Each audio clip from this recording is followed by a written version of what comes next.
할렐루야. 사랑하는 성도 여러분, 평안한 하루 보내고 계십니까? 오늘은 히브리서 11장 11절 말씀을 함께 암송하겠습니다. 먼저 제가 읽겠습니다. 믿음으로 사라 자신도 나이가 많아 단산하였으나 잉태할 수 있는 힘을 얻었으니 이는 약속하신 이를 미쁘신 줄 알았음이라.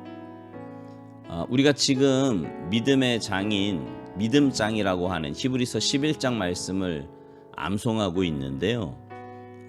여러분, 믿음이 무엇입니까? 여러 가지로 설명을 하죠, 믿음을요. 근데 신실하신 하나님은 신뢰하고 그분과 함께 동행하는 것, 그게 믿음이에요. 또 믿음을 어떻게 표현할 수 있나요? 하나님의 말씀을 진지하게 받아들이고 그분의 말씀에 전적으로 순종하는 것 역시 믿음입니다. 또 믿음이 뭘까요? 세상을 구원하신 하나님께 자신의 운명과 미래를 맡기고 충성하는 것입니다.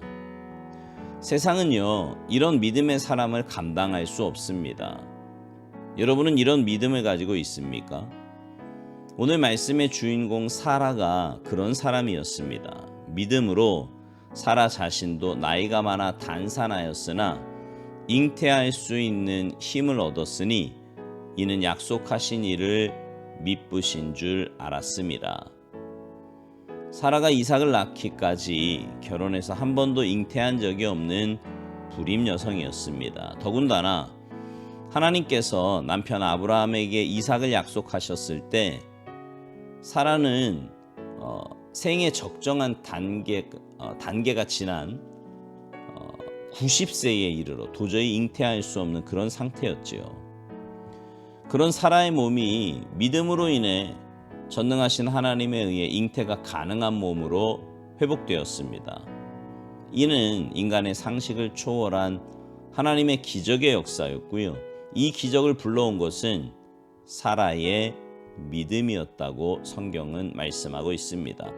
여기서 알았음이라, 이 말은 그렇게 여기다, 믿다, 이런 뜻입니다. 즉, 사라가 하나님의 약속을 확신할 수 있었던 근거가 그분의 신실함에 있었다는 뜻입니다. 아브라함의 후사는 반드시 사라의 몸에서 난 아들이 될 것이라는 하나님의 약속이 주어졌을 때 사라는 그것을 믿기 어려웠어요. 그래서 웃고 말았죠.